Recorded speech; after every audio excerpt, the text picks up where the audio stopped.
And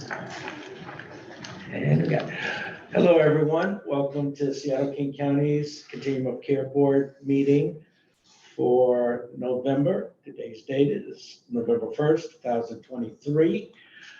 I want to thank folks for their time.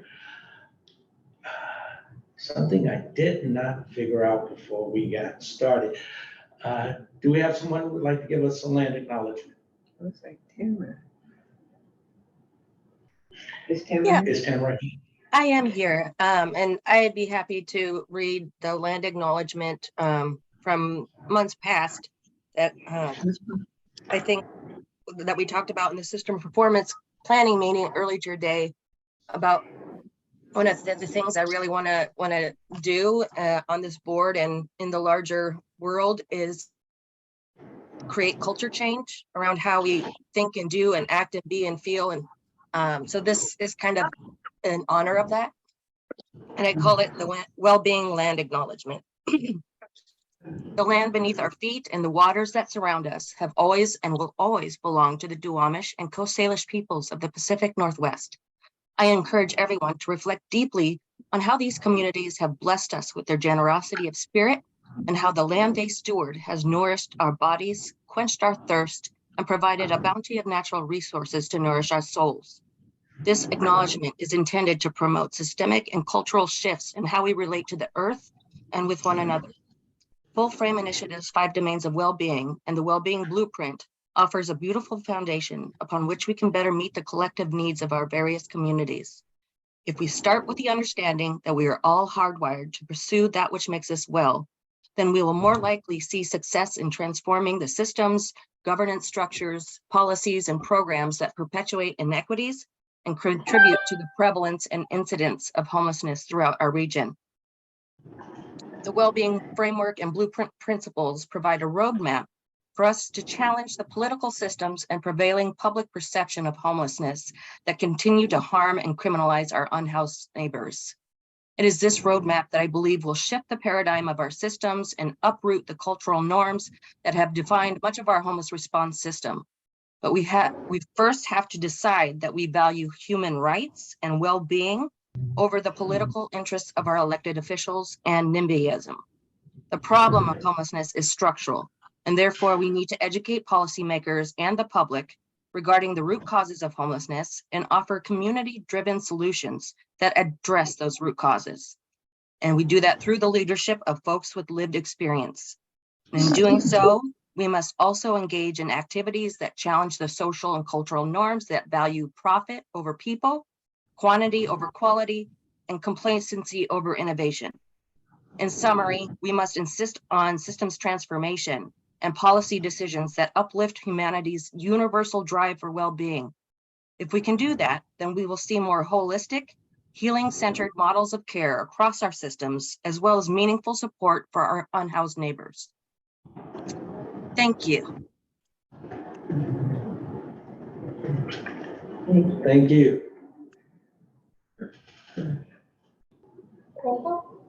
Right, well, not quite yet. As I was reviewing the agenda, I noticed there was one thing that is missing. And I hope that maybe we can speak a little to it after this meeting. We have an opportunity to present to the governing board this Monday at 2 p.m. I would like if we could have some brief discussions so we can sort of consolidate what we want to speak to the governing board. And this will be the first of our advisory role meetings that we've had. I want to add that to the agenda at space timing at the end.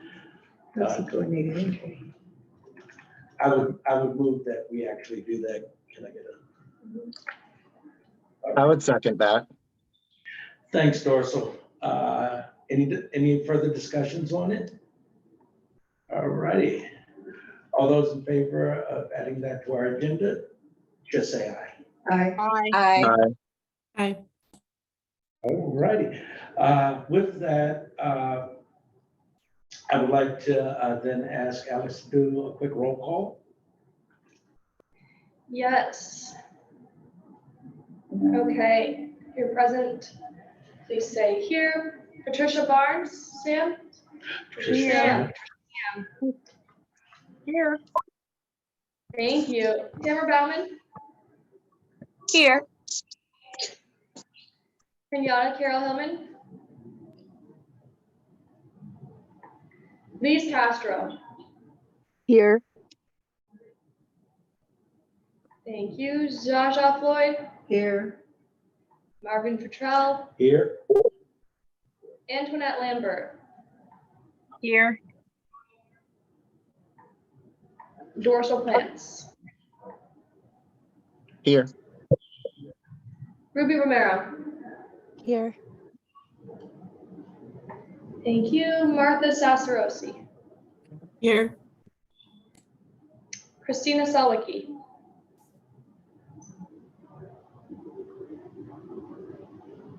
She was just here. Christina Selwicki? Sherry Here. Tillman? Was that Christina? No, that's Sherry. Christina Sawicki is here. Yes, it was. Okay, thank you. Sorry about that. Sherry Tillman? Here. Thank you. Delina White? Here. Awesome. With 12 members present, we do have quorum. Excellent. Moving right along, if everyone's had a chance to review the minutes, I do have one edit that was offered before we got started by member Sam. And we will make that edit to both the board roster and the meeting notes. Were there any other corrections needed or edits needed? Okay. All righty. I move that we accept the minutes. I second it. Any further discussion? All righty. Yes. So please say yea or nay as your name is called. We will get right through this. Trisha Sam? Yay. Tamara Bauman? Yes. Kenyatta Carol Hillman? She is not here. Lise Castro? Here.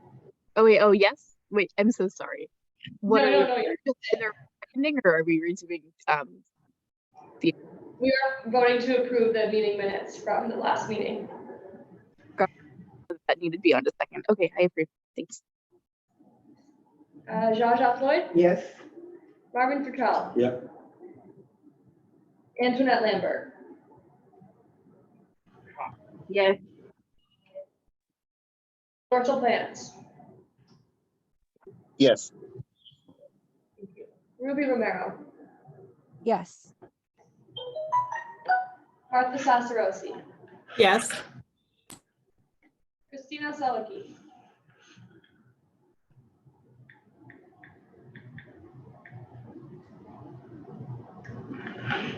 Christina, if you're talking, you're muted.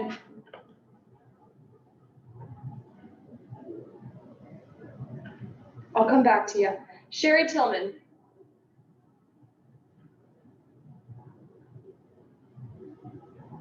Yes. Thank you. Galena White? Okay. Approval for last meeting minutes.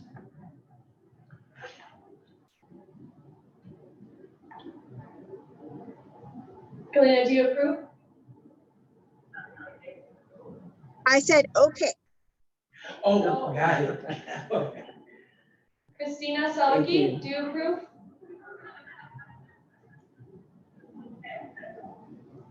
Okay, sorry. I can't count. 11 votes, it is passed. Thank you. All righty, Kelsey, I think I need your help with this since I'm not the host of the meeting, but we'll take up public comment next. As always, Hold on one sec. I need to interject before we get into the meeting in general, because an issue that affects all of us has not been addressed. I believe that one of the disabled members of our board requested an owl several months ago. And I also needed the owl, but I assumed that it would be provided to that person and thus to all of us, so I didn't comment at the time. But it's now been many months since that request was made, and it's been mentioned several times since then, and that accommodation hasn't been provided. So I move that until the owl is provided so that all members can fully participate, we should cease this meeting and adjourn until we can reconvene when all disabled members are able to fully participate. Thank you. Yeah. Hi, Galena. So we have 2 owls in the room right now. Yes. We can't show you them because they're the ones that are. That's why you filming. see our pictures, because we're using the owl.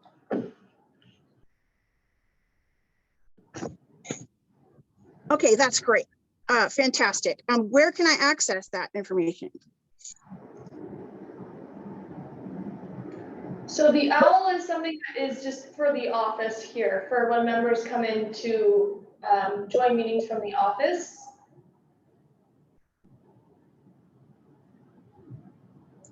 They are not something that we can give out to members. Forgive me, but that seems very contrary to the owl's purpose. It's designed to allow people online and in person to interact very well. That's the entire selling point of the object. Galena, can I interject here? I wanted to say that I've been in meetings, matter of fact, just left a meeting with the owl, and the owl's purpose is doing exactly what you just stated. It is taking, it is used to produce the people in the room by voice command as well as those on the screen. So, and I seen Alon's hand if he wanted to add anything more. Okay, so when can I access the captions? Oh, you need to see the captions because the captions are up on our screen. Did you check your hide caption button or your So CC button? What At I'm the getting bottom is of the screen? what I'm getting is the Zoom captions, which are not very good. How long have you guys had the owls? Because the last meeting we didn't have an owl. I can We jump just in. had. Go ahead. Hi. And This I've is spoken Alon. I've spoken to leadership, Alan. Alon, I've spoken to you about that, and you didn't mention the fact that there was an owl available. I'm sorry, Galena. I do want to just confirm that I have been communicating with Alex Piffner and Derek in our IT team to ensure that the hour was set up on time for today so that those accessibility features were available. We That's awesome. definitely could have acknowledged that the owl was live to communicate that this access need has finally been met. So I fully understand your feedback that it wasn't clear whether the owl was live, especially because at least on my screen, I see a lot of different people. And so it's not necessarily super obvious that maybe the owl is working right away. But as you can see, if you look at Marvin Futrell's, co-chair Futrell's square in the Zoom screen, you can see the camera is panning towards whoever is speaking and making sound, and that the functionality is live and available to ensure that we are meeting all members of the COC board's access needs related to this specific need, as well as members of the public. Okay, when Christina spoke, I didn't see the camera go to her. She is not in the room. She is not here with us in person today. So she can't access the OWL's features either.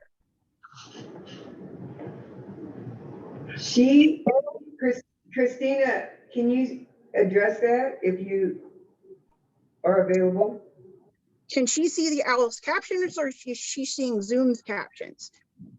Well, the thing is, Galena, when the OWL is working, Christina and I just co-chaired a meeting for HCHN. We've been using the OWL for a while now.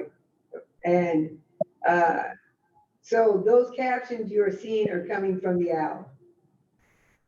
Okay, great. Christina, would you like to speak to that if you're available? Christina is out of state, so in a conference, so I don't know if she's available.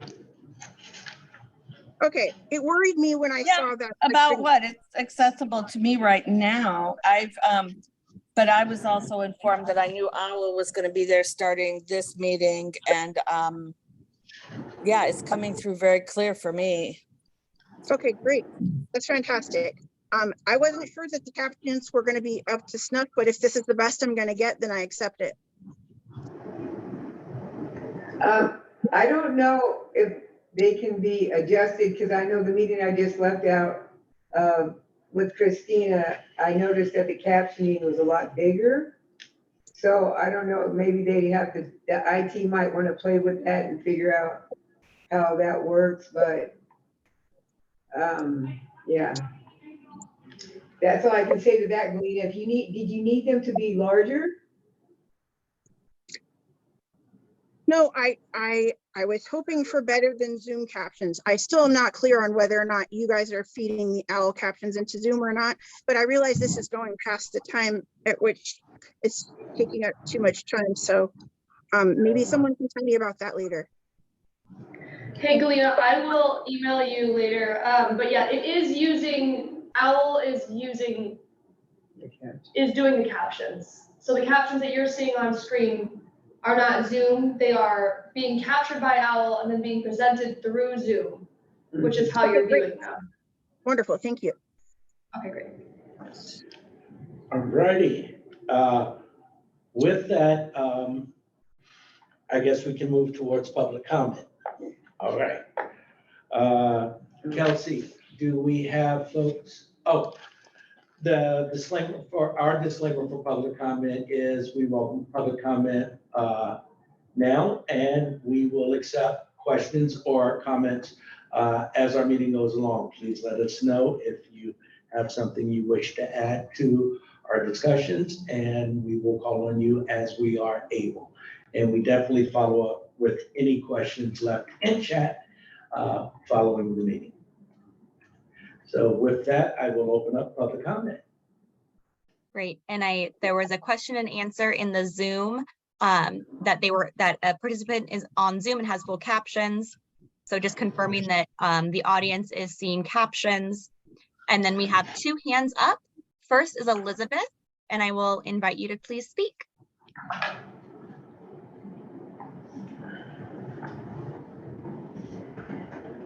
And Elizabeth, you are able to unmute.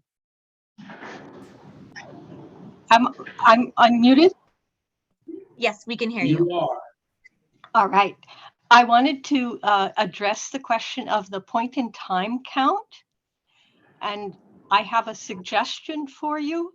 It's really helpful to have people who are familiar with the unhoused neighbors and where they are involved in the one point in time count. And I've spoken to the food bank in Snoqualmie or North Bend. It's the Snoqualmie Valley Food Bank. They would be happy to post information about when the point in time count will be, and to recruit people who are familiar with the unhoused community to participate in the point in time count. I can reach out to other food banks. East King County particularly east of Lake Sammamish, is quite different from the metropolitan area. Thank you. Thank you. All right, next we have Mike, and I will invite you to please speak. You are able to unmute. Thank you. Hey, my name is Mike Mathias. I'm the founder and executive director of Anything Helps. After successfully appealing to the Systems Performance Committee for access to HMIS earlier this year, we are yet again facing what we consider unreasonable obstacles imposed by the KCRHA for this access. This denial arises from our recent attempt to provide a client with assistance through the Ombuds office. In doing so, we sent personally identifiable information to Ombuds via an unencrypted email. And after speaking with RHA staff, we recognize this method did not sufficiently safeguard our client's information. That Ombuds requires the release of information separate from the ROI. Our current client signed with another division of the RHA back in 2021.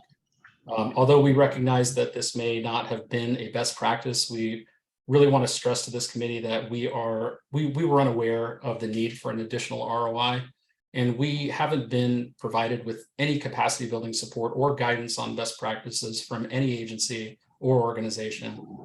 As a nonprofit working towards ending homelessness, we greatly value the privacy of our clients and have wide-ranging measures in place to protect it. And now that we're informed, we're more than able to revise our practices and procedures to meet the necessary guidelines. But despite this, readiness and willingness, the KCRHA is insisting on withholding HMIS access for an entire year from our agency. We believe this punishment is disproportionate and impedes our ability to effectively fulfill our mission as we roll up our FCS access through the Healthcare Authority. We appeal yet again to the members of this board on the Systems Performance Committee to reconsider their current stance and work with us to develop a fair, practical solution to this issue. We're willing to adjust to meet the compliance measures. We just need the guidance. We just need the support, and we're happy to adopt best practices. So, thank you for your time and your consideration to this matter. I appreciate it. Thank you. Next, we have Jade.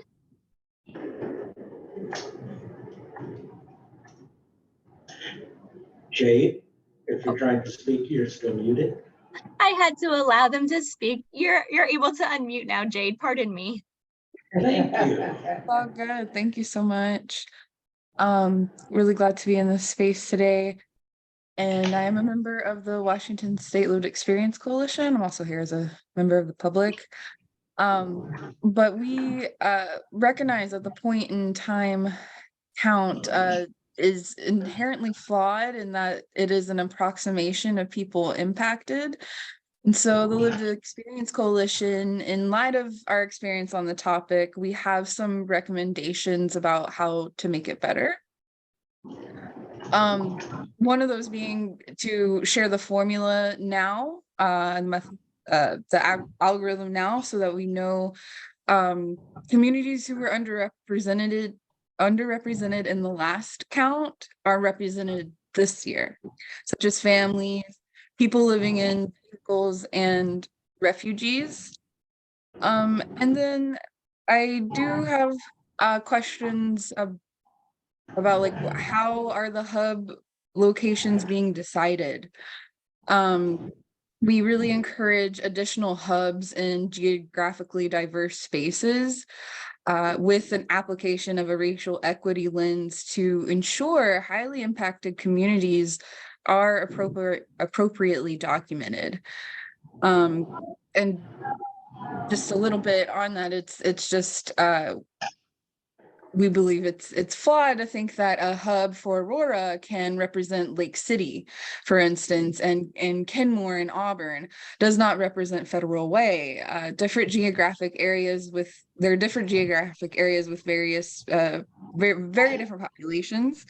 So we're hoping that the point in time count and RHA can make sure that there are enough hubs for representation. And then that lived experience folks, either from the COC, Lived Experience Coalition, or others, need to be able to engage with the community where the hubs are at in various locations to ensure equitable representation. And another recommendation, this will be the last one, gives to give hubs adequate time to prepare so that they, don't run into the same issues as the last one, in a way to help with that due to staffing issues would to be, really kind of capitalize or use practically the lived experience folks who know the community and how to communicate them. And I might have some more questions as we move along. So thank you so much. Thank you. And we have now Michelle. And Michelle, you should now be able to unmute.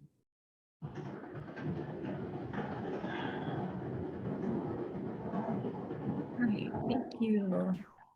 So hi, I'm Michelle Eastman, Director of Communications for the Lived Experience Coalition. Severe weather is happening now, and there are still not additional resources listed for many subregion areas of King County for shelter, for emergency severe weather shelter on the KCRHA website. This past weekend, there was not much listed. I asked that the KCRHA provide a map of areas that are being served so that the broader community can see what is needed and better assist in the response and encourage expansion of the response. And I would like to know the current capacity as well of the RHA severe weather response so that people with lived experience can better assist with meeting the needs going forward.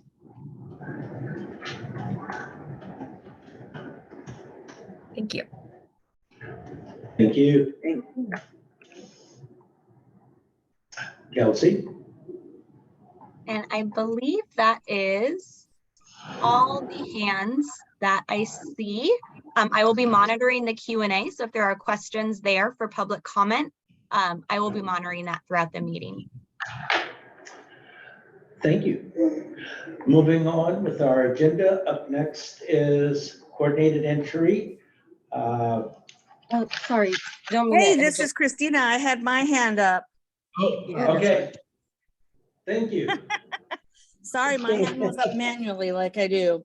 Marvin, we need to, I saw the map that Owen had the last time, and it was a really good map. And I really think we need to highlight, and I don't like the word publicize, but really share that whenever we talk about that.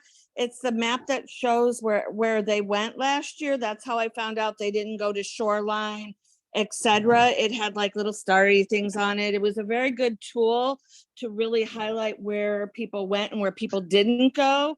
I used that map and then went to kingcounty.gov and looked at our biggest cities, and we missed a good number of our biggest cities as well in King County when you compare it to there. So I would just highlight that we really promote that map when we talk about this so people get a good, I think even a better understanding. And then again, I'm going to push disability. I know several deafblind individuals that are homeless, and the deafblind, the center for that works with them, not a single one of their members was interviewed, and there was no sign language interpretation. So a bunch of disability. In addition, our former board member, and you guys are going to have to correct me on her name, from the ARC, also said nobody came to her in her community that works with a high number of, or works with, not even high number, people who are on the DDID spectrum, and they were left out of it. And several of the disability communities were left out. So highlighting that aspect as well. Okay, Marvin?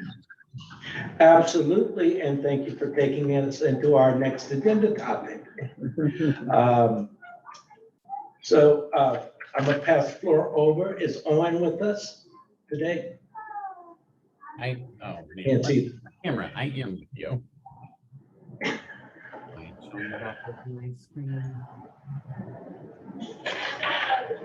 So I'd like to introduce Owen.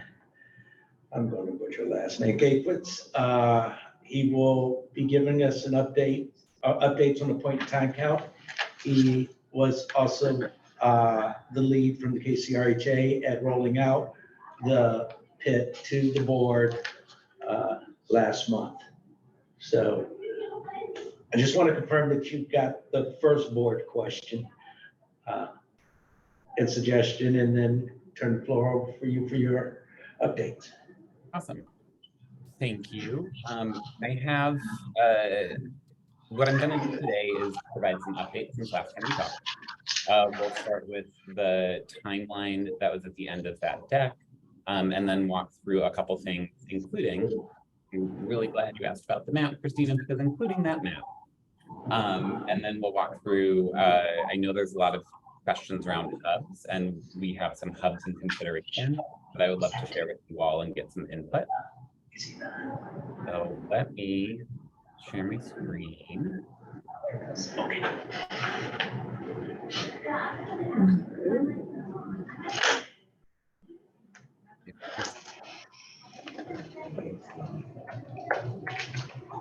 Apologies if folks do raise their hand during this. I, for whatever reason, cannot see the Zoom call anymore. So Kelsey, please interrupt me. So this is the timeline I shared with you all previously. We are in November 1, which is weird thing for me to consider all day long. But in November, a piece that we're doing is finalizing the hub locations. We heard loud and clear from folks that we need some additional input to hub locations, so did not finalize those in October. Thank you for those who are providing that input. We're also finalizing the methodology. With that methodology finalization and hub finalization, we can then start creating our staffing plan. So to folks' point in public comment that we are then working with people who are more in the community of the hub locations that we are working at. We'll submit that full methodology as soon as it's complete to this entire board. And then we'll be working on volunteer recruitment. So identifying folks who can come and work at those locations from January 22nd to February 2nd. My primary updates are really around some engagement that we're doing and hubs in consideration. But I'll give a high-level overview of where we are for some of the other ones. Alana, I did actually see your hand pop up.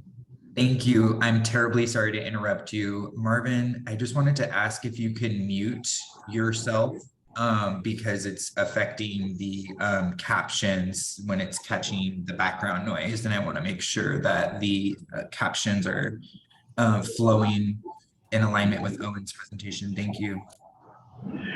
Thank you. I'm going to figure out how to do that right now.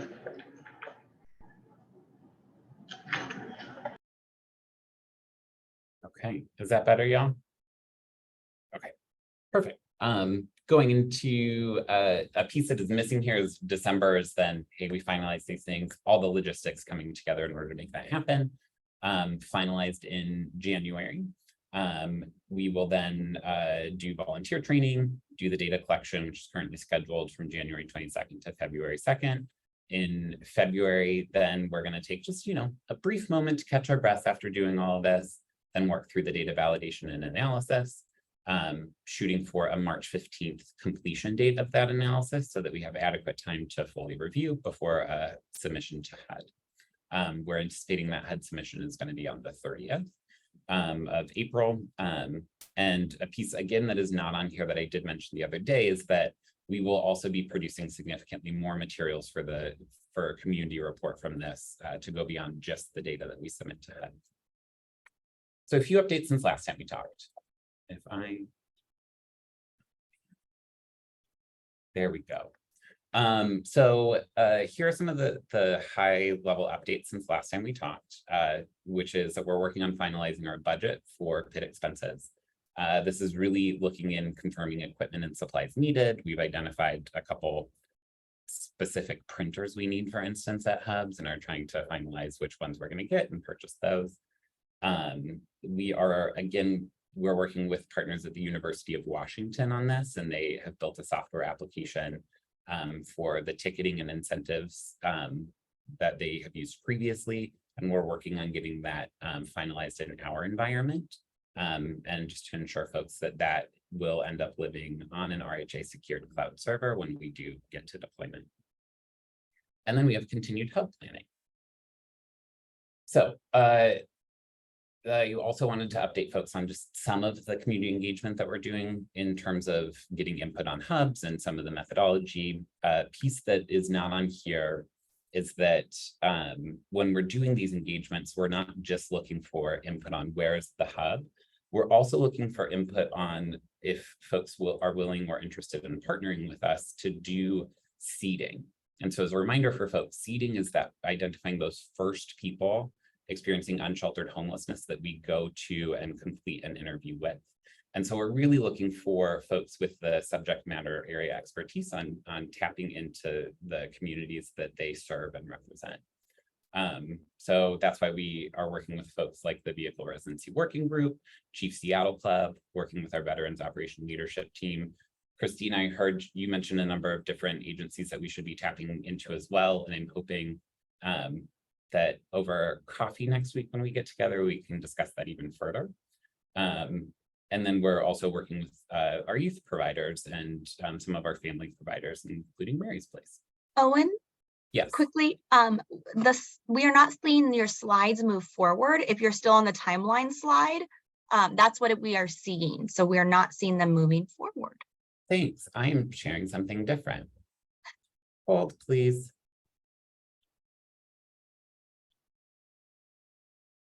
Is that a different slide? That is a different slide. I see November updates. Perfect. Thanks. Man, apologies about that. And we'll get these updated slides out to folks. Was not able to get this out fully ahead of time and when we normally do because there have been additional updates since last time we met, but we'll get these out to folks immediately after. So this is just the list of some of the folks that we're engaging with. The few that I have not mentioned is Seattle County Coalition on Homelessness, or SCITCH, who has run this before. And then making sure that we're getting across to all of our different subregions and working with our subregional planning or SRP there. Elizabeth, the comment that you're making about the rural locations, particularly kind of in the Issaquah Valley, North Bend area, thanks for doing that. And I'm actually going to follow up because we are interested in working with that particular location. So this is the map that Christina was talking about previously. This currently has where hub locations have been in the past. So in 2022, which are those red locations, sorry, I'm colorblind, pretty sure those are red. Those are the places that in 2022, when the RHA was leading this, working with other folks, including the Lived Experience Coalition as key partners, where we had hubs. We heard loud and clear that some of those places were great and some of them need to be changed. In 2023, our partners that we're working with at the University of Washington did a version of this as well, and the yellow is where they deployed hubs. And so they have shared some learnings from those as well. So that's where things have been. Per Christina's call of this being a really helpful visual, I'll work with the team to make sure that we're putting the proposed hubs or the ones we're considering on here. We have not finalized hubs whatsoever yet. We have some really strong ideas, but we have way more hubs that we're considering right now than what we actually need. And so looking for some input on paring some of that back, and then we'll get those on this map as we get closer to consideration or closer to identifying those. Hub criteria. This is also a question that comes up a lot. So just wanted to really directly address this through 2 years. Yes. Really quickly, just as a confirmation to make sure I fully respond to this. And the question is why the proposed hubs aren't already on the map. Is it due to them still being kind of so determined where the proposals will be? Correct. Okay. That is accurate, including down to meetings that were happening over the last couple of days with folks about some of those considerations. So I'll share a list of some of most of the ones that we're keying in on for considerations, but those are not final. And I'll get to that in a moment. A key piece here is people have been wondering, like, what is important for a hub? Over 2 years of doing this now, well, actually 1 year of the RHA, 2 years of UW partners doing this, we have some much better ideas of really what makes for a good hub location. We'll remind folks that while we definitely want to make sure we have a representative sample of folks, in this community and making sure that we're picking hub locations that are better accessible for folks who are more representative of our unhoused population. We really do only need 10 to 12 total hubs across King County in order to run this methodology well, to get deep into networks and be able to have that network analysis done. But I've also heard the call, just apologies, a sidebar, in terms of the analysis and the quantitative component of this.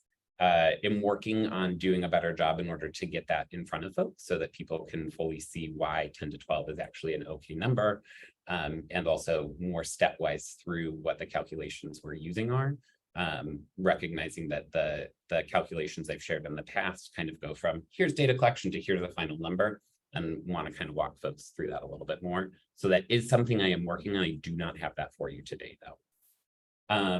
Okay, hub criteria. We are looking for places that can generate a relatively large number of respondents. Dorsal.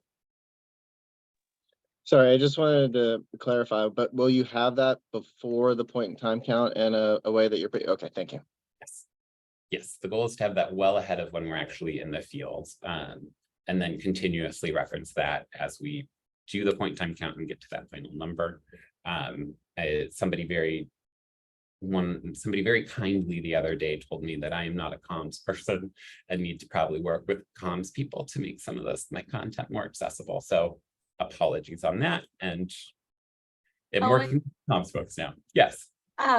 Another kind of just clarification. There's a question on wanting to understand the determination of the 10 to 12 number. Would you be able to speak to that briefly?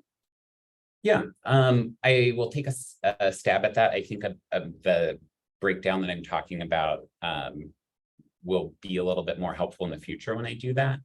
But as a reminder for folks, in respondent-driven sampling, we are not trying to actually count everybody.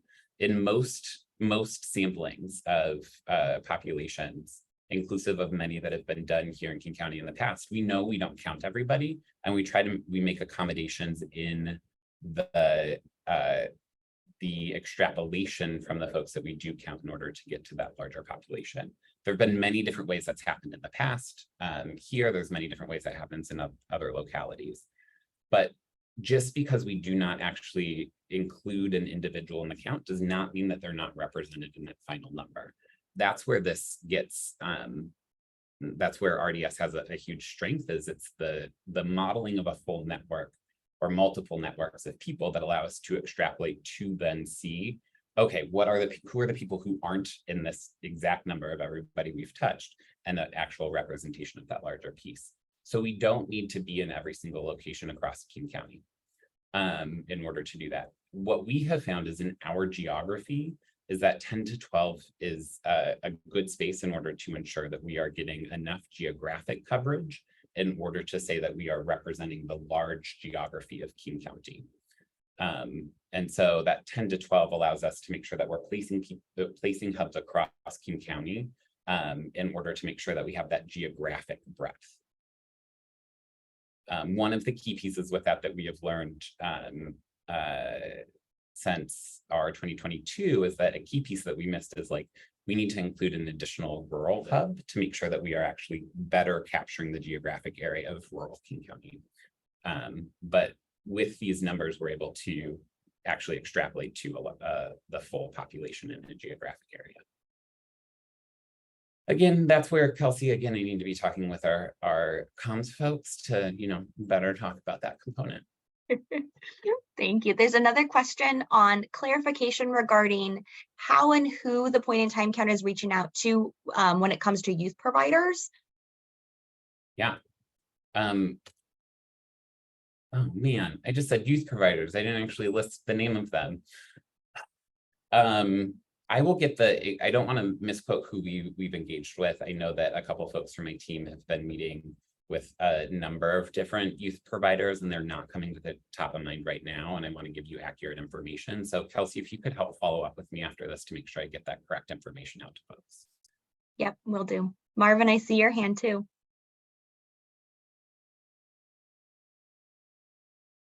Oh, Marvin, I think I can't hear Marvin. I believe you're on.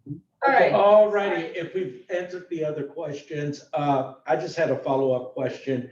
while I understand that the geography piece is being looked at, and we believe 10 to 12 to be adequate, I want to highlight that what is often missed are both the northeast and southeast corridors, southeast Maple Valley, the more rural districts, the northeast, Duval, Carnation, all of the areas that have traditionally not gotten large response, however, are now part of our continuum, and we should be addressing them. So they represent far differently than spaces such as Seattle, Bellevue, Redmond, or spaces like Preston or Snoqualmie, that are actually larger, and they are the actual rural districts in which we want to, I hope we get in to having a good representation of what those areas actually look like. That's it. Thanks. I guess my question is that being brought into account? I mean, are we thinking in those terms? Yeah, give me a moment to answer questions on this in terms of hub criteria, and then let's look at a list that we're considering by subregion, and would love collaboration in terms of where are the pieces that you just mentioned that we're missing that we should be taking into consideration. And I do see Dorsal, your hand as well. Yes, and stop me if this is the next slide. I'm just curious, how many volunteers do you need per hub to actually like align with the methodology to where like the 10 to 12 is just the amount that you need?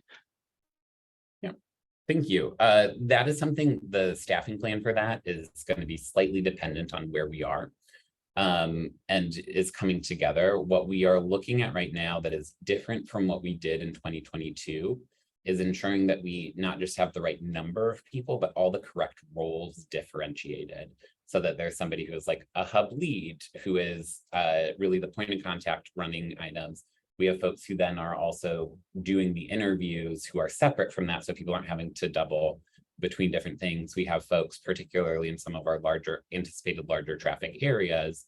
For example, in 2022, the Aurora Commons had a huge amount of people coming through. We need more people there, but we also then need more roles so that we have people who are engaging with folks who are online, et cetera. And then that is not just true of folks who are going to be in the field doing that, but also folks back at the RHA who are kind of a central place that folks can call for troubleshooting or be doing some support in case there's any like IT needs in the field, et cetera.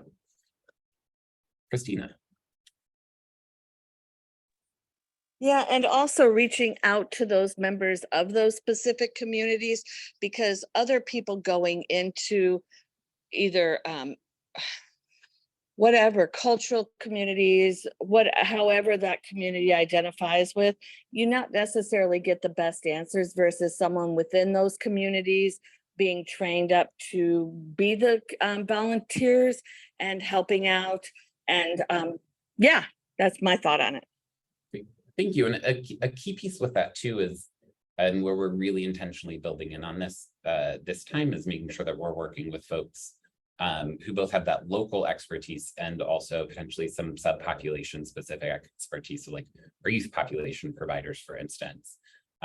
Making sure that those folks are a part of the selection of where we go for seeds, and also doing the engagement with folks that we first engage with for those seeds, because we know that there may be a relationship there, first of all, and also the way that you engage with them may be different. So to build trust with people who are being included in this count, we're really trying to make sure that it's not just an RHA person going out into individual locations to do this, but that we're doing it in partnership with either outreach workers or other providers in the area.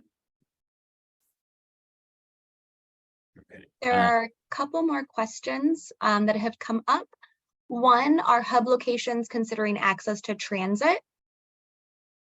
Yes, that is something that we are looking at, and we'll just share with folks that there are definitely locations throughout King County that do not have good transit, but do have people who experience unsheltered homelessness. So some of our hubs, particularly in some of our rural areas, may not have like an amazing transit score, but that's to be inclusive of the large geography of King County.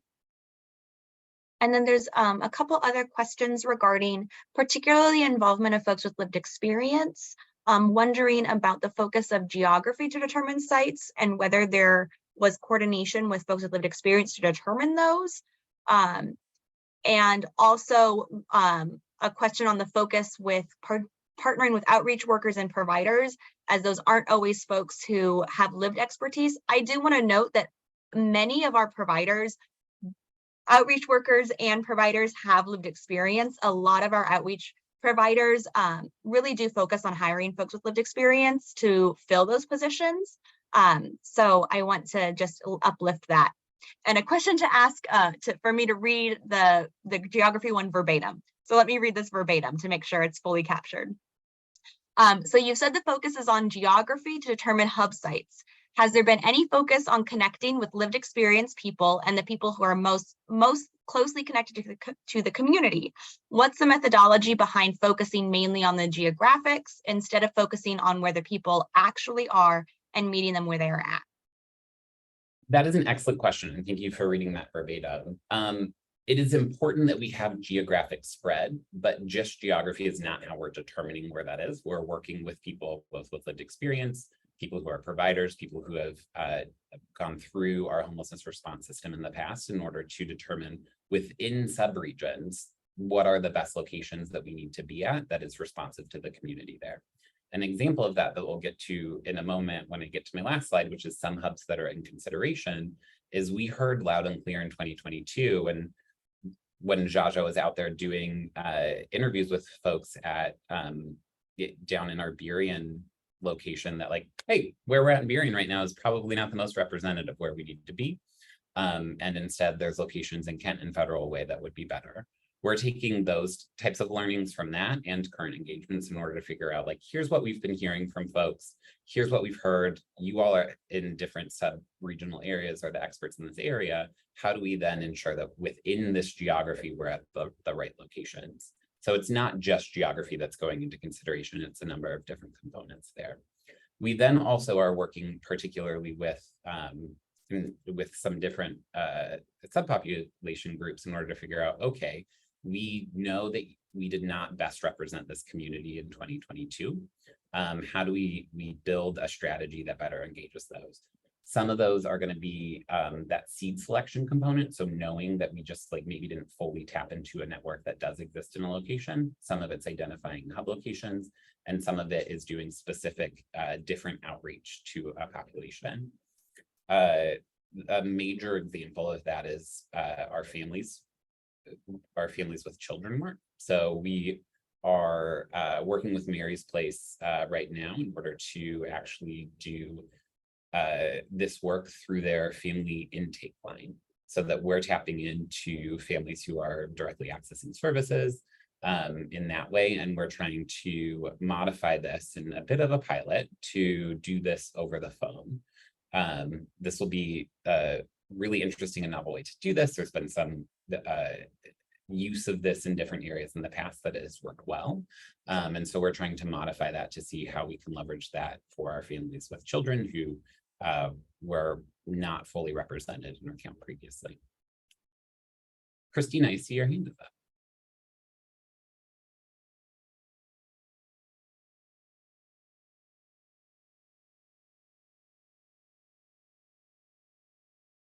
Christina, do you have a question? I just didn't understand Jade's last question, what she was asking. So I was asking her to clarify what she was asking in her last question, if it was different to than what she had previously asked.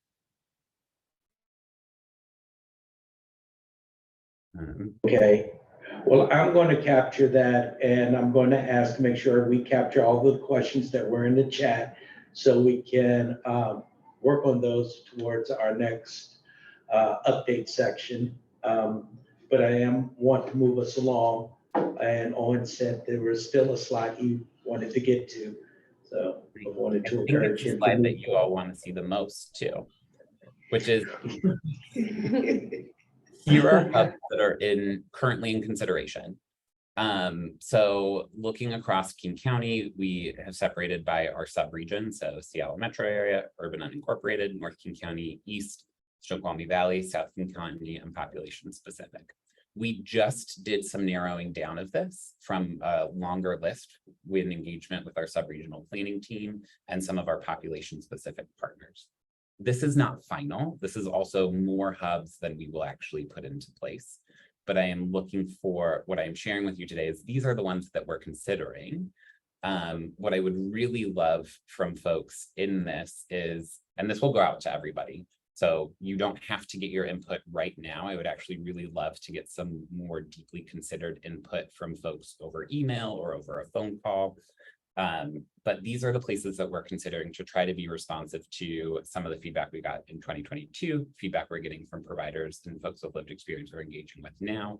And also trying to get to places that, per Marvin's point, are we weren't at before, and some of the callers we're talking about. So these are the ones that are in consideration. In Seattle Metro, we have Seattle City Library, Ballard Library, Central Library, Aurora Commons, and Georgetown St. Vincent de Paul. We definitely will not have 5 within Seattle, but I wanted to see, and Marvin, actually, this is a reflection, a question to you right now. I know that I only had 15 minutes and I'm probably over that. How would you like me to engage to get feedback from folks on this? Would you like me to try to do it over email, providing this list, or right now? I would like to start with, I think it would be a good thing to start with email. If I hear from the board members that we need a larger discussion, I am always one that's open to popping up an hour-long special meeting so that we can invite the public to be part of that discussion if necessary. And I will include, only to give you your email when I send out the minutes to the board so that they can have your contact information for this stuff. Excellent. And I had a question, Owen. With the sweeps and things going on, how do you think that's going to affect our choice on hubs? That is an excellent question.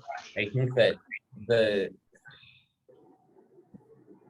especially with some of the stuff going down in King County, I would actually really love to have a conversation with Jaja on your thoughts on that one.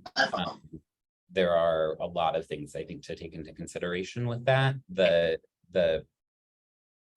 piece here that we are considering related to that so far is that we actually don't need to put a hub directly next to any individual large-scale encampment, partially for the reason of we don't know what people are going to do between now and January within their jurisdictions around that. And 2, the piece that we need to make sure that it is accessible to folks who are there, but we want to be able to get to a wider swath of the network so that it's not just people who are represented in that, but a larger population as well. So there's a bit of a tension to keep there that I would love to have a further conversation with you about. Thank you. Dorsal, your hand is up. Yeah, and I don't know if maybe this is possible, but I'm curious, like, is there a way with these hubs in consideration to see kind of like How do I take a picture of stuff on here? It's not of the radius? In particular, I'm looking at South King County, and with White Center, Burien and White Center's, pretty close together in a way, and I'd like to see kind of like how much of South King County is being considered with just really like the one kind of hub in South King County.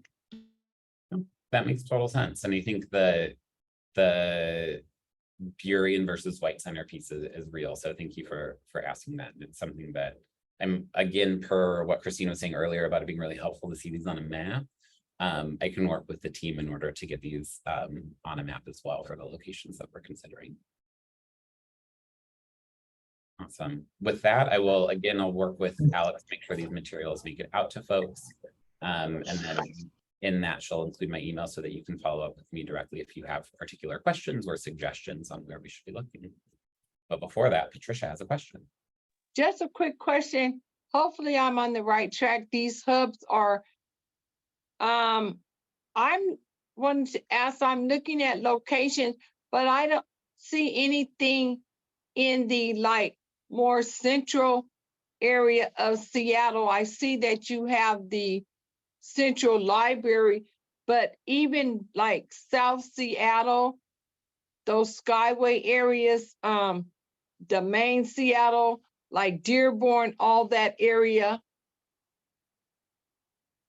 Are we looking at hubs there?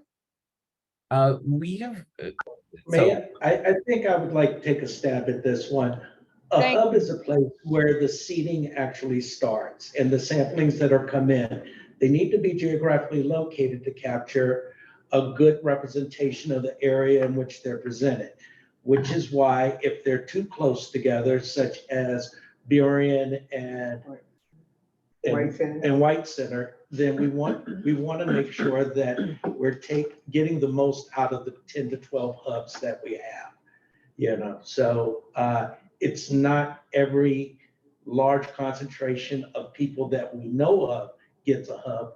It's each geographical region represented across our county gets a hub, and that there are considerations given to the differences from, say, a Carnation area that still doesn't have a hub and probably still won't be part of any, well, I just wanted the representation is what we're looking for. And I think the hubs need to be in places that capture those representations. And I just want to say that the libraries and the places where people unsheltered will gravitate to always for whatever need they have, and usually libraries, safety and warmth.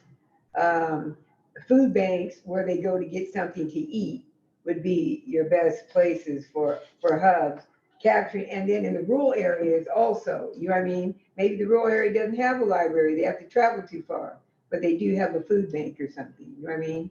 So it's to capture the best sampling of the geographic locations, not hitting every aspect of all outside areas, you know, every area where you might see an encampment.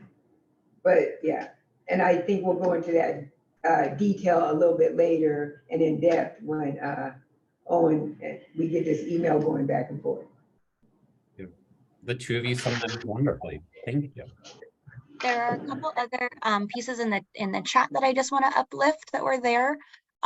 Just a affirmation that there are a lot of unsheltered folks in White Center and that should have its own hub if possible. And then a question on how do we address cities that criminalize homelessness, where hubs are put and the response from those coming into those hubs. In that part, this is really about getting out in order to count and get input from people experiencing homelessness, regardless of local jurisdictions' approach to homelessness in their legal and enforcement system. We will work with folks who are in those locations in order to have hubs that are there. And make sure that we do some engagement around having those in that location. There's just want to be really clear that there's not the purpose of this has no alignment with that particular policy stuff that is going on across different parts of King County, but do appreciate lifting up that we need to take that into consideration as we look for like concentrations of people experiencing homelessness. So thank you. Right. With that, Marvin, I will turn it back over to you. Thank you. If I could just say one thing in response to that, I really think that we should be looking for allies in every single jurisdiction so that we can take a multi-pronged approach to ending homelessness, because there's no way that we cannot push back against politicians who continue to harm us with their policies, but also like doing what we know that has to be done for HUD, you know, requirements. I just think there's a way to do this work like comprehensively, but we got to find our allies and lean on each other to be able to do that. So let's do it. I am taking that. Okay. You're unmuted, Marv. Well, thank you.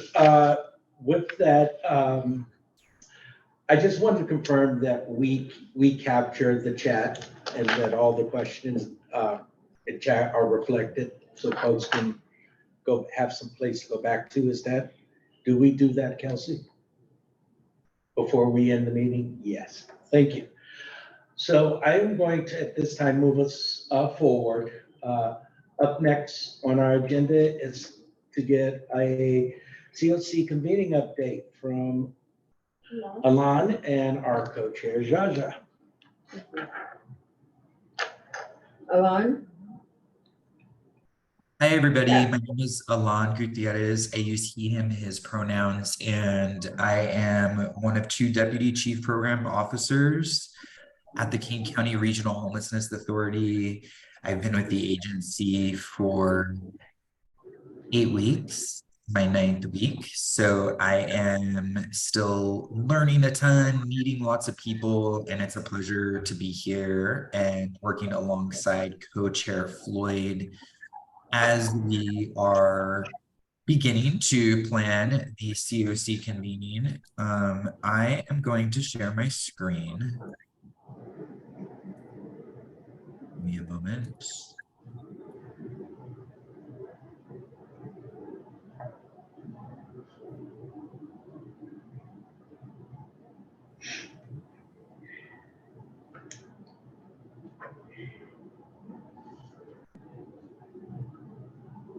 I think you can see the correct slide deck.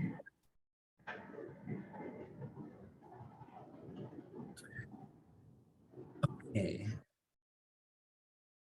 So again, oh, I don't know if you can see this little box. Can you only see the PowerPoint and not like the... We only see the PowerPoint. Okay, perfect. I didn't want you to see all the Zoom screen stuff. So again, myself, Alon Gutierrez, Jaja Floyd are the point people for the COC convening work group. We plan to host the COC convening in December 2023. And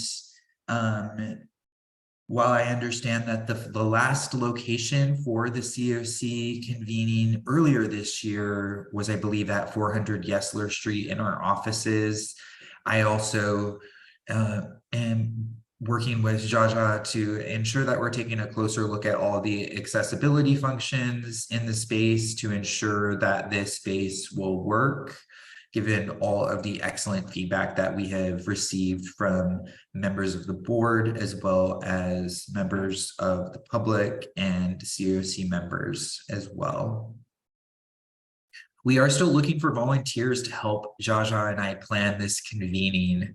We really would greatly need some support. And because the COC convening work group is not a committee, we do not have a formal application process for participation in COC work groups. Instead, all you need to do is email me and Jaja and raise your hand, and we would love to have your support. We want to make it very easy for you to participate and help us plan. Your participation can look like being a thought partner. What I mean by that is you could show up and share ideas and help us think through what we should cover at the COC convening in December 2023. Your participation doesn't have to be, for example, like you need to be a sort of lead presenter. There's many different ways that you could show up in the COC convening work group to help us plan. And so we would love to have any members, any folks who are here now. If you want to express your interests, we will actively sign you up. I'm seeing hands, my fingers are crossed. That means folks are like excited to help, but we'll get to your hands. And I'll pass it over to Jaja to see if you have anything to add before we get to the myriad of hands that are raised. I am excited to see all the hands raised. And I think that we'll make a wonderful team to bring this year's convening work group and use it to its maximum potential. I think we're gonna be successful. So that's what I want to say. I'm excited. Miss Patricia, Antoinette, Ruby are the hands I see. If there's any more, let me know. And with that, I'll pass it back to, oh, and Dorsal's hands up. Dorsal, are you gonna be Well, on the committee? I'm Well, happy you- to, but point of information, it now appears like there is a limit to how many people from us are able, like, would it be possible in the future to list the limit of people who can volunteer prior to asking for volunteers, please? Yes, Dorsal, absolutely. Presently, at our current number, we have 13 board members. Up to 6 can work on a work group before it becomes it trips the public meetings act. So up to 6, and I think that Dorsal's right. We should Okay, yeah, notify perfect. that, so as folks volunteer, we can maintain a good working space for them without overcomplicating the effort of the group. Thank you so much, Dorsal, for bringing that to our attention. And I did take names down for volunteers. Do we have 6 or We less? have Trisha, Sam, Antoinette Lambert, And Ruby Romero, Dorsal, were you volunteering? No, he was highlighting a need. I was volunteering, but it was when I offered to volunteer that the comment was made that there was a limit, so. Oh. And All right, well, that's 4, so I think And we're. Jaja makes 5. And Jaja makes 5, So we have room for one more. So it's perfect. So Dorsal, we have space for you, and then we've hit our board member threshold. So yay, thank you so much to each of you. I'm also seeing some folks in the chat who have offered up, and so I'm responding to those chats as well. And I see Ruby has her hand still up. Do you have a question? Oh, I was just going to mention that those people in the chat had also offered up help as well. So that just got covered. Thanks. Thank you.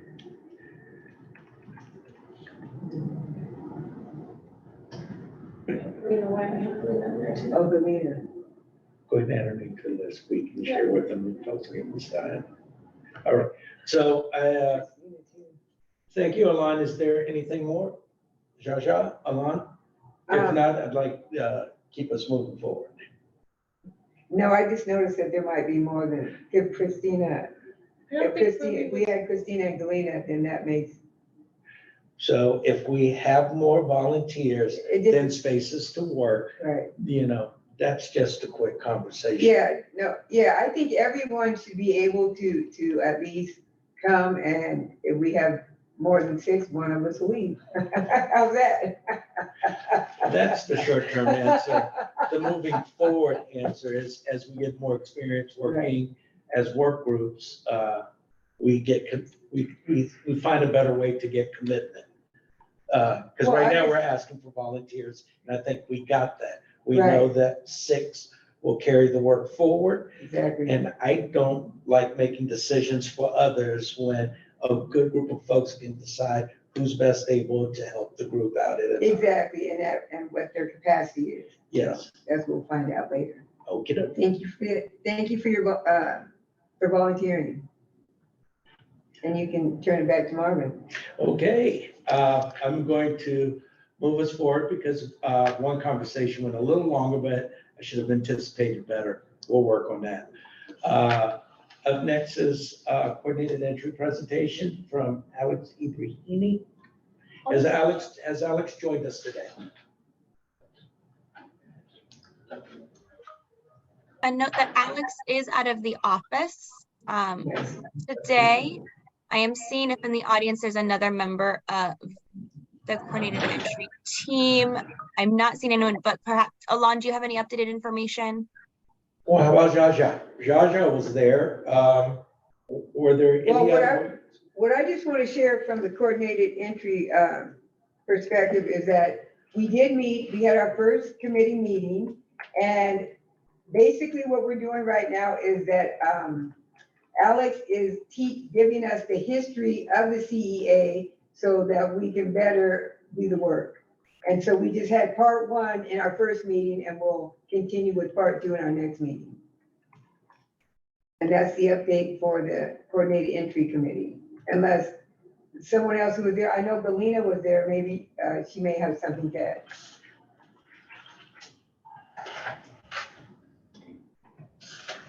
And if no one else has anything, I go was ahead. where?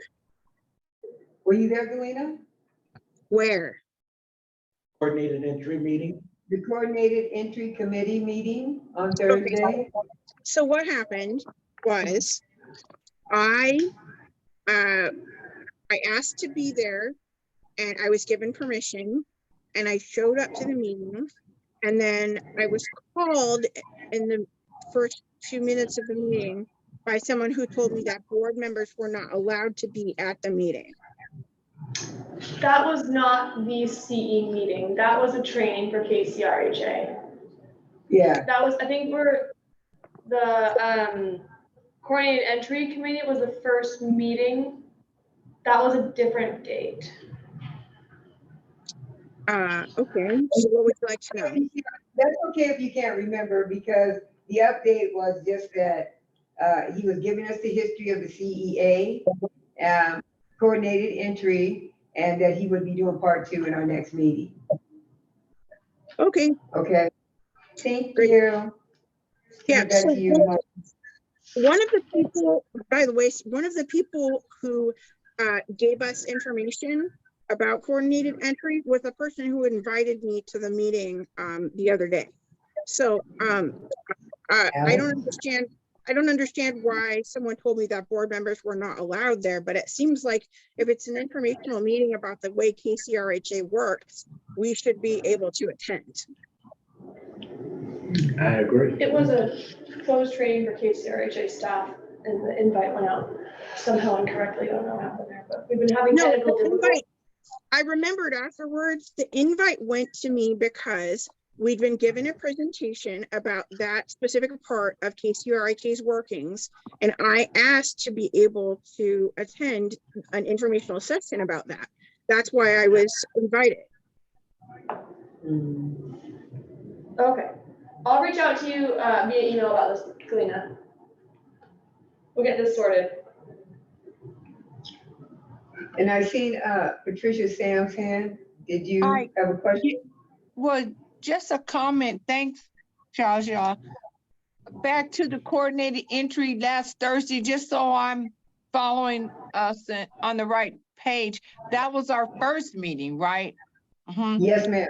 And so going forward, our next meeting was scheduled that it will be every third Thursday, correct? Yes. That's where we're at now on that. Okay, gotcha. Yeah. And it'll be 90 minutes instead of an hour? That's what he said. Awesome. That's what I heard. Thank you. Kenyatta? I just thought Galena was on the board, and I was under the impression that we were discussing the way that coordinated entry would be taking critiques on how we would be doing intake for people that are utilizing the services, and we would be checking with the different services that are provided and see what it takes for them to get into the service, right? Yes, he was giving us that history on how it works. You're correct. Okay. Thank you. Any more questions about the coordinated entry? If there's no more questions about the coordinated entry, I will turn it back over to Marvin. Is there nothing in the chat? Okay. So I will then move us along the agenda. Up next is the system performance update. Tamara, Janelle, who would like to take lead? Oh, okay. Excuse me, this is Tamara. Just a brief update. Well, there's a section that might be a little bit more detailed, but just to give you a brief update, at the last public meeting of the System Performance Committee, we discussed the co-chair vote process. And so I think we'll be voting on that, on the candidates later this month. I think it's the 20th. Don't quote me on that, but it's later this month. And what we also reviewed, I had a presentation from someone on the young adult by name list. And we also did an overview of the unsheltered pit methodology, and coordinated entry prioritization and renewal. So a lot of the things that we've kind of talked about today. And the other piece being that there was an appeal from Anything Helps to gain access to HMIS. And there's been some complications around that. New information has been revealed from the Ombuds office that that kind of put a pause on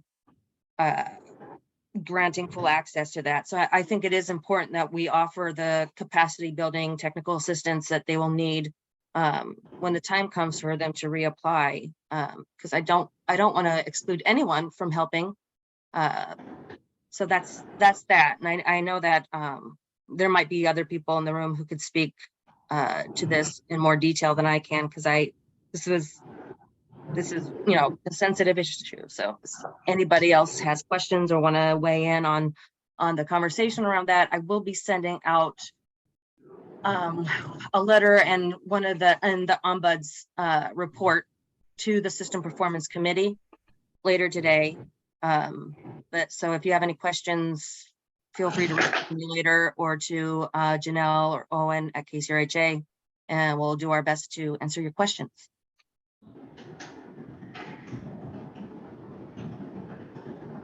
Thank you. Ursula? I just did have one question, especially since it was brought before this board in public comment too.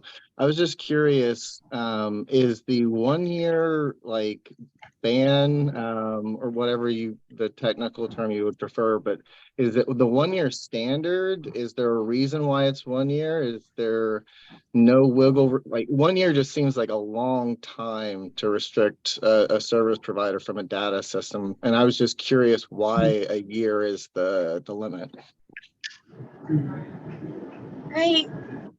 I think that my memory is really fuzzy around that particular timeline. I think that was just what was proposed at the, when the System Performance Committee started, creating the policy around HMIS access for other agencies who aren't necessarily contracted with KCRHA. I think that was just kind of an arbitrary time limit that was thrown out, and that's kind of what we went with. I think because we can amend our charter, we can amend certain things. We could do that, but we want to make sure that there is consistent application of integrity, of data protection, client level data protection, so that we're all, maintaining fidelity to HMIS rules and standards. But yeah, that's a good question. I don't know if I even have an understanding of why it's a year. I think it has to do with the grant like time frame. Yearly, they maybe, I don't know, but other than that, I just wanted to underline the fact that it's very important that we have these policies and these like expectations in place. It's for me, I feel like when we have service providers that are accessing HMIS in general, we should have a standard of best service, like, McDonald's even has, just to, kind of bring that to reference point a little bit. And I just want to underline the importance of that. And consistency is key. It's best to have like a little bit of consistency when it comes to how we approach things and what the data and like how we input that into the system is handled. That's all I wanted to say. Thank you. Just a quick follow-up. It's been a year, a little bit over a year since I've been HMIS allowed in the system. But when I was doing it, KCRHA was providing the training and it was required to get a login. Has that changed and you can get a login without KCRHA approved training? Yeah, I'm pretty sure you have to go through training before you can access anything in HMIS. You have to, I think you have to go through, and you have to get credentials to log into the database and all that stuff. Yes, you nailed it. Yes, at least she used to. And I seen, something in the chat, from Galena about participating. Did you mean the coordinated, the convening committee or team? Is that what you're talking about? Shout out shout out the COC convening. Where she was already part of that. We did have her in there. I have her on. I didn't, but I seen that she thought maybe she wasn't in the chat. See right there? Hey, Galena, I have your name down, so I think you're good. Thank you. I guess I was more speaking to the fact that if somebody does like appeal for access to HMIS, like maybe there has to be that kind of walking them back onto the system in a way, if there's specific reasons why they're being denied access, because like Dorsal said, it's a long time. So when they do regain access, I would like to know that they're getting coached on exactly what needs to be like handled appropriately. I don't know if that's a capability or not. Yeah.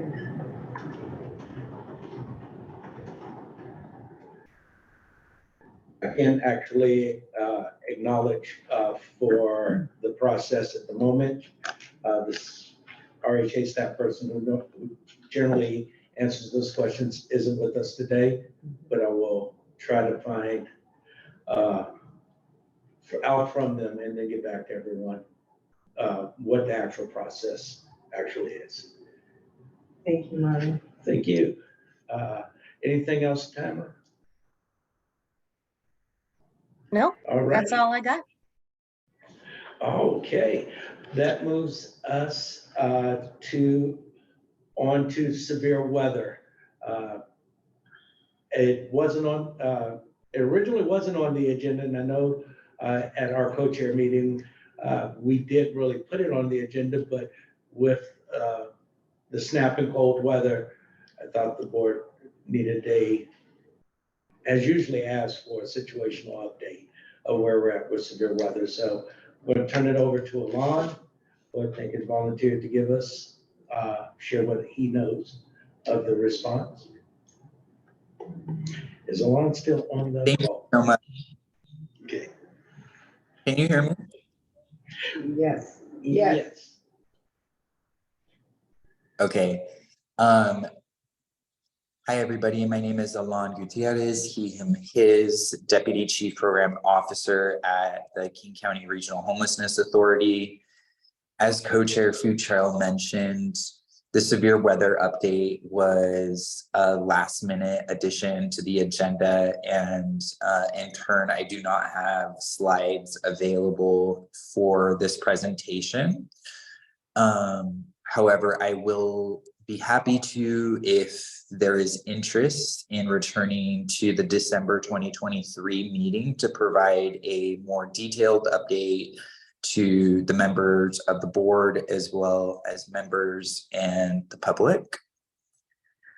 I will share some brief updates on our severe weather response at the King County Regional Homelessness Authority and in partnership with our nonprofit partners.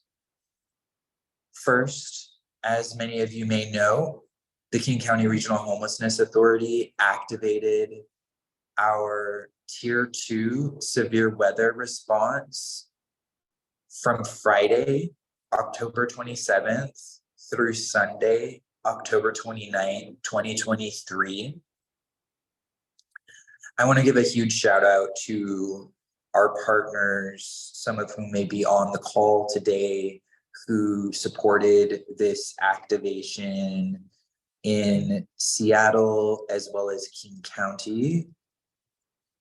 As part of our response, we launched hotel vouchers for families through the teams, the Dream Team at Mary's Place.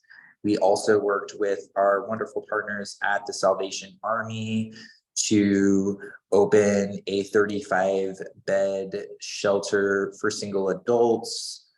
And lastly, we also collaborated with our partners at Lehigh, who opened another 35-bed shelter in Lakefront.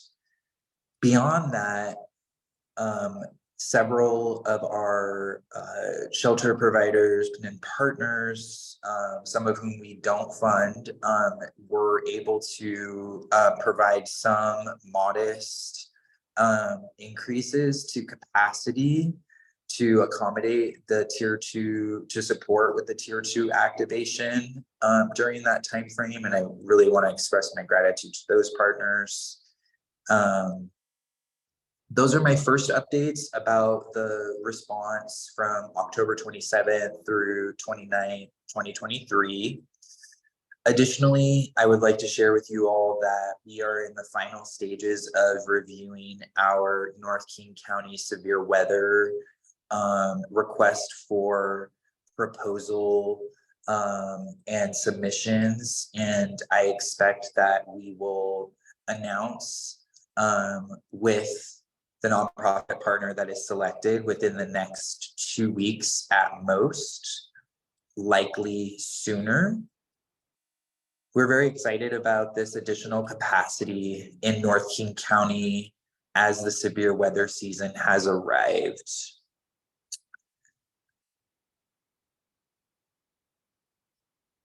There was one other update that slipped my mind.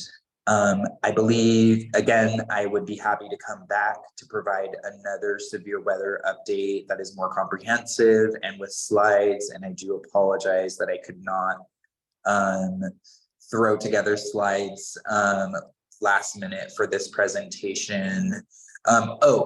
So in addition to the tier 2 response, in addition to the North King County severe weather RFP, the King County Regional Homelessness Authority has been engaging with a range of nonprofit and government stakeholders across King County to prepare and strategize and plan for the severe weather season. Specifically, we've been in touch with several communities in South King County this week to plan and prepare. We have also been in touch with various government stakeholders about the severe weather response and planning. And I can highlight some of just the details on those discussions at my next presentation to you all if you would like me to return. So there is just quite a lot going on right now. And again, as you all know, or may know, I should say, I've been with the King County Regional Homelessness Authority for 8 weeks, and I am the new severe weather lead, response lead from KCRHA. And so I have been learning through doing. And I want to give a huge shout out to, again, all of our partners who activated the tier 2 response over the weekend. And I also want to give a huge shout out to the work team at the King County Regional Homelessness Authority who really trained me up this weekend or last week leading up to this activation. It was definitely an all hands on deck experience. And so thank you to the dozen or so KCRHA staff who leaned in to support. I really appreciate it. And I will be happy to answer any questions happy to answer any questions to the best of my ability. And if I am unable to answer your question, then I will return with those responses as part of any future requested presentations on severe weather. Thank you so much. Passing it back to you, Marvin. You're on mute. Oh, please take me off mute. All righty, Sherry. Yes, thank you. So I was gonna say, I just a little correction on that. Mary's Place didn't get any money, but because we host a KCRHA that was given to YWCA for the hotels that we work with, but our partnership provider, maybe that's what you meant for severe weather, because that's what caused us to go into activation. And I know that we are working with you, I don't know if it was mentioned, the representatives from Mary's Place, so that we will know, when to go into activation, because we kind of didn't know to the last minute. So we're just waiting on you all to let us know, so we'll be able to be on the same page and be able to activate that right away as well. But I do appreciate that we're able to get families, going into hopefully include YWCA, and also give out resources that was listed for single men or women that called. So that was really good. Thank you, Sherry. Antoinette?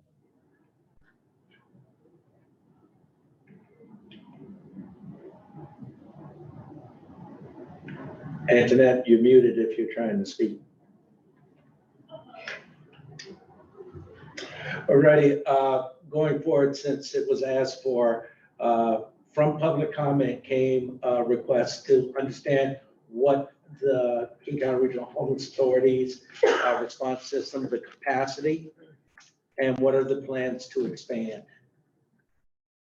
How do we expand it? How do we best are able to leverage what is unfunded along with what is funded for a more comprehensive response? I guess those would be the things I would add to that conversation. Others? There's a comment in the question and answer of how far out are we watching the weather forecast to help prepare for severe weather so partners are better prepared? Thank you so much for this question. I will respond. Can you hear me okay? Yes. Okay. So as the new severe weather lead at KCRHA, one of my daily rituals each morning is now checking the weather through our process that we have internally. We get notifications, but I check the weather every day, and I am responsible for ensuring timely communication. And I do apologize that our inaugural severe weather activation was not as promptly communicated. I accept full responsibility for that. And I am committed to more punctual communication with all relevant stakeholders going forward.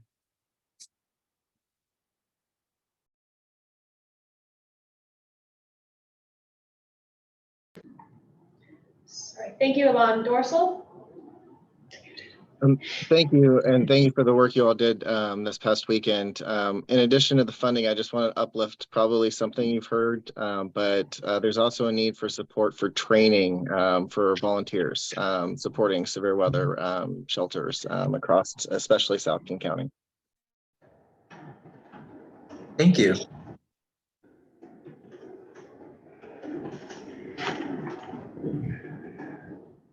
Thank you, Alon. Are there any other questions before we move on forward? There is a comment in the question and answer. Speaking of all hands on deck, has there been consideration to expand collaboration beyond service providing organizations? People with lived experience, especially the Lived Experience Coalition, can help expand inclement weather response if presented with the opportunity. We have hundreds of members across the state with connections throughout the region and could help fill gaps. So I just wanted to uplift that message in the question and answer.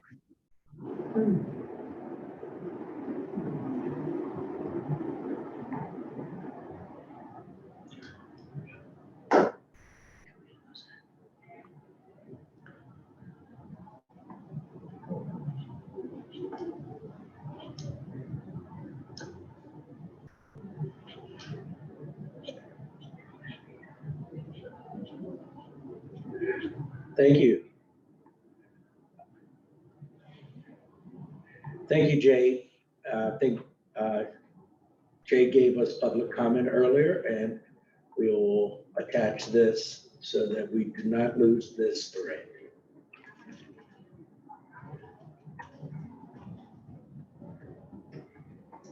Did I miss this question?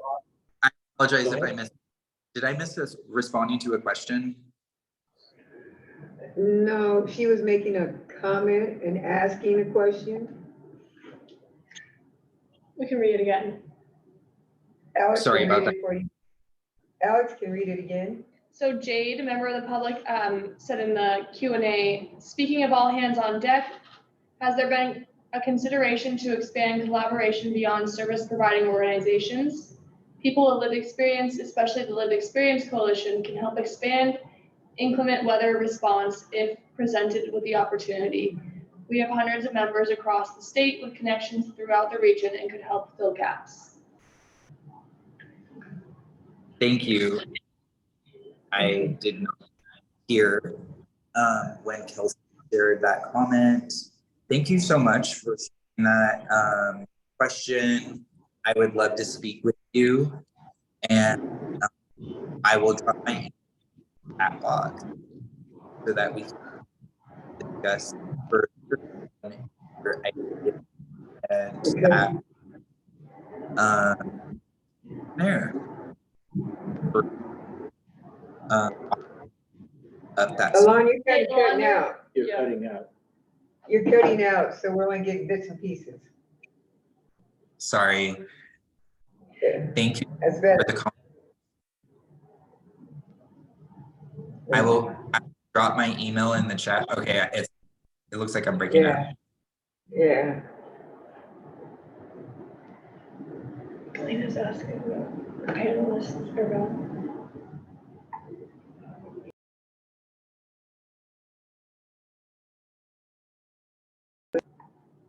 Okay, thank you, Alon, and thanks for putting your information in the chat. I'm sure there'll be more on this.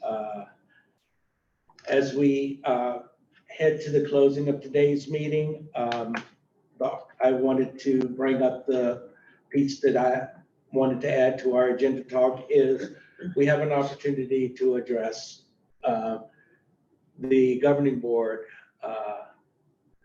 on Monday, November 6th.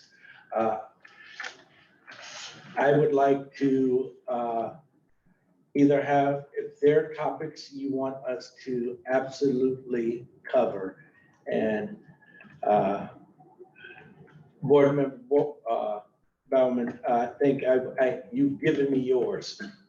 I would like to make sure we incorporate as much as what our concerns are now until the board's having a time to engage fully one-to-one. I very rarely like to speak on things that I haven't actually heard or heard from the folks I work with. So let's get this one started, and I'll start with Dorsal, then Galena. Thank you. I'm curious what you envision, and I mean this sincerely, like the objective for Monday. Is it just an opportunity for us to raise concerns or things that we are offering to advise on, or is there a specific goal in mind with Monday? Monday's specific goal is to engage what the ILA laid out as the role of us as an advisory committee, to where we as a board advise the implementation and governing boards at minimum twice a year.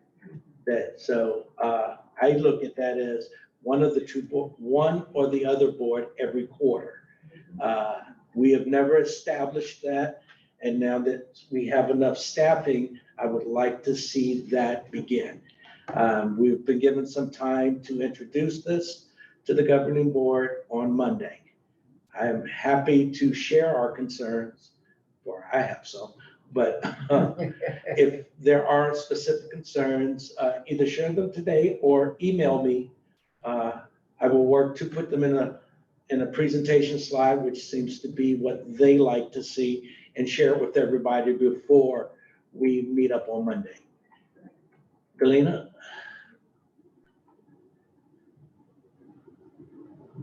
You're still muted. You're still muted. Okay. So my concern in all meetings that I attend about the COC is that everything we're doing is a Band-Aid on homelessness. I mentioned earlier in the chat that we're trying to find people for the point in time count who don't want to be found because homelessness is illegal, and being found means that people know that you're homeless and you could be targeted for very bad things. Unless we make a society in which it's okay to admit that you're homeless because everybody has the right to housing, and therefore make an entire society in which housing is free, basically. Unless we do that, we're not going to end homelessness. And the way that we do that is vouchers. So our goal as an advisory board for making sure that everyone's homelessness is ended, including all the diverse peoples of King County, our first goal should be to impress upon any governing board that we want voucher for everybody. So I would suggest that we as a team make that absolutely clear to the governing board. Yeah. Thank you. Gotcha, Fred. Are there others? Yeah, sorry, I just kind of started talking. This is Tamara. I definitely want to bring up the idea of public education. We need our so-called leaders to embrace the fact that they don't know all the answers and that they need to consult directly with people on the ground who are doing this work every single day, who are living homeless every single day. And so I don't know how you get a government to humble itself, but we need that. And we need more people out there doing like trainings and workshops that are led by and designed for and designed with people with lived experience, and making that a mandatory thing for like law enforcement, for our mental health system, like everybody. So I just think that you can never have too much like education about like the social ills that plague our people. And so until we flip the script, we have to flip the script on what leadership is and what wisdom and knowledge is. Like for me, it's always going to be my lived experience. I have a graduate degree, but that doesn't mean stuff to me, because it's my lived experience that has taught me more than anything else in this entire world about what it means to be human. And so I really want to emphasize lived experience, lived experience, lived experience. And hopefully we have some folks with lived experience that are in the government that actually remember and recall that experience in their leadership activities. I noticed there's a question in the chat from Patricia Sams, right there, who is welcome to attend this meeting on Monday. Everybody is welcome to attend the meeting. However, the panelist link is being shared with Elijah and I, and we're on the agenda to present, which is why I wanted to make a concentrated effort to Dorsal, and I'll finish after. Oh, no, please go ahead and finish your thought. That's why I'm trying to make a concentrated effort that I'm able to allay some of our board's concerns that will lead up, hopefully, to the first board-to-board meeting, so that we aren't blamed for broadsiding a group, but we're going to introduce, as I have laid out, who we are, our history, and then hopefully have space for concerns as we try to have everyone honor the interlocal agreement, which created us all. So. Dorsal, then Patricia. I appreciate it exactly what you said in the very concise way that you said that. I think there's one thing I would venture to add. I didn't hear you say expertise, and I think that's something like, and I'll just speak for myself, like fully myself, but I think that's part of the uphill battle we've got here right now. Is I think the general public has some doubt that we are experts in this field because they're looking out their window when they're driving I-5 and wondering what's going on. And so I think part of our goal, especially moving into advising them, is to remind them that everyone on this board is actually an expert. Their lived experience, their academic training, like we are bringing more than just who we are, but what we know. I think Patricia was next, unless she is taking her Yes. hand out. I'm Okay. here. Quick, thank you for noticing the comment. I would like to know that you're on the panel. So if we wanted to attend this meeting, can you direct us to how to get on and what time the meeting is? Yes, we will send an invite and a link. I'm having Okay. Alex put that in the notes. I appreciate that. A thought came to me about I hear you saying you're gonna put together a PowerPoint and just kind of explain who we are, correct? And okay. I was thinking about, so I'm out here on the front line. I support other people who I hear on the line in our passion. The resources. How can we, or I'm trying to ask our group here to help me think of what I'm trying to say in terms of, I have clients, folks in the community that are experiencing that are unhoused. And from my perspective, am having a hard time getting them even in emergency shelters. So what kind of resources and are they going to be giving us in addition? I heard somebody say more vouchers. Yeah, so I'm just kind of throwing some brainstorming things out there. Okay, those are great, and I want to make sure we are capturing them because there's a space to actually talk about that, addressing our not only severe weather response, but our overall county's response to homelessness. I want to caution, there's nothing new. I've tried to always remain neutral, but I asked the question about true capacity.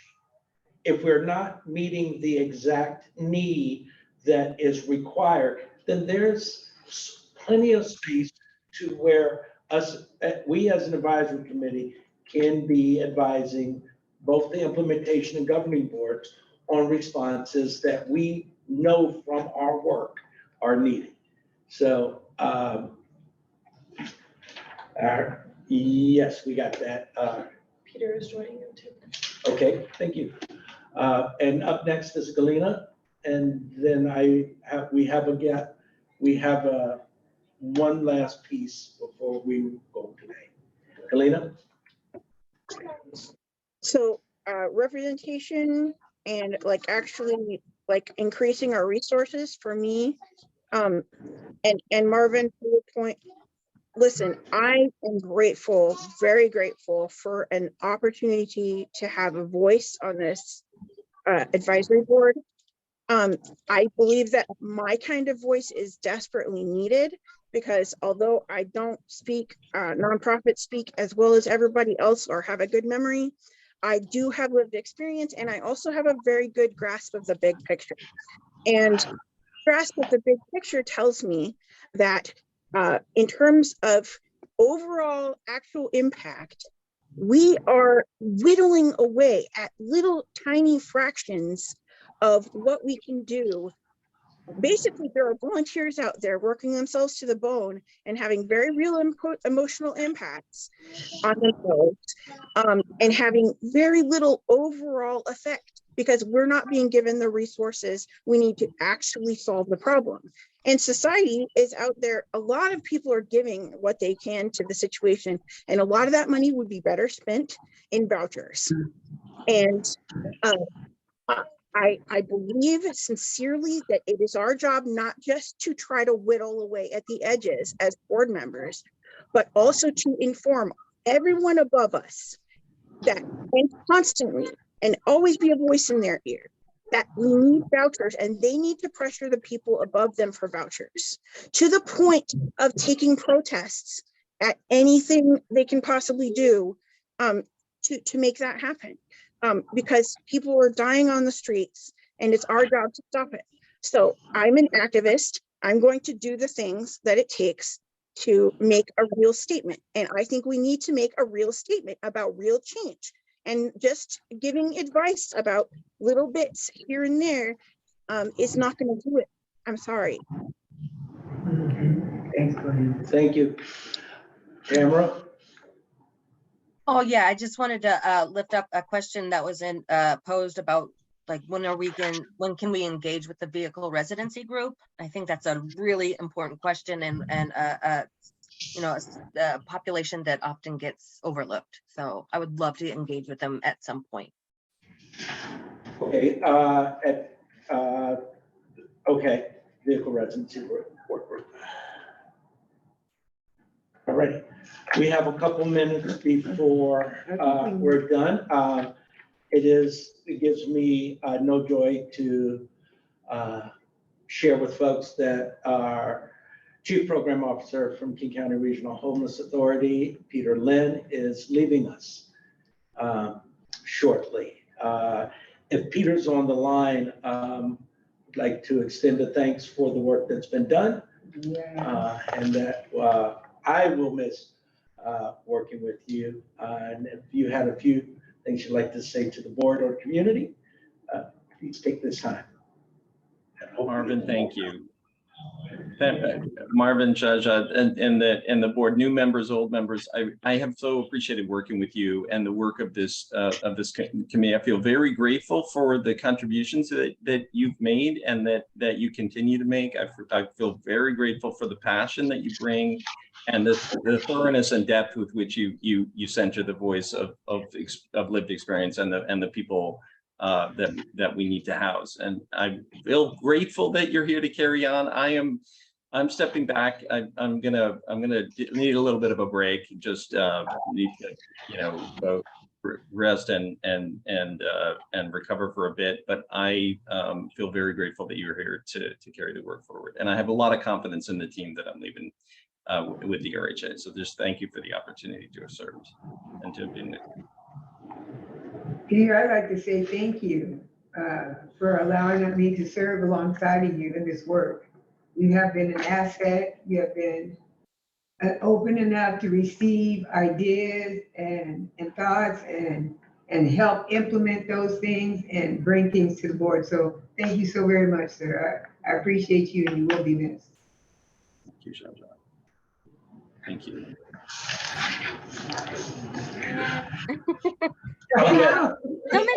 Camera. Oh my goodness, Peter, I don't even know. I don't have the words other than like you helped make this board experience one of the most beautiful experiences of my lifetime. And so I want to thank you for that. You are amazing and I will miss you terribly. And I hope that we can we'll cross paths again in the world of social justice. Absolutely. Thank you, Tamara. Right back at you. Thank you so much. The chat says, just thank you. And Christina added in the chat, thank you for your work, Peter. Are there others that would like to speak? Thank you, Christina. Thank you, Sherry. Great. And I did want to just say to Tamara about vehicle residency that I've been in the group since the inception. So I will look on my calendar and I will send you a link. And I plan to ask them to come. And give us then, an and update. then, yes, and then we also plan to have them come here. But just so you know, that we do meet monthly. Cool. I know it's on a Monday, I just can't remember which time because I have so many meetings. I'm sorry. Next, I want to, if there's nothing else for the good of the order, I want to call time. It is 4:02. I want to thank everyone on the board for the hard work that you put in to see that we as a continuum get an adequate response and that we don't forget to say the things that sometimes need to be said. And want to thank the community who joined us today. It is nice to see more community members. It was very interesting. At our height, there were 39 people on this call. That's close to being a high for us. We look forward to folks joining us more in the future. Yeah. Thank you. Thank you. Our next convening date? Oh, our next convening date is December 6th, Wednesday, December 6th, 2023. On board, if folks want to add to this, we are planning a NOFO process review, ombudsman update, the standard updates for community coordinated entry system performance, and then PIT, hopefully a convening update to lead us up to the event, and the introduction from the YAP, since we have brought on board one of the YAP seats. So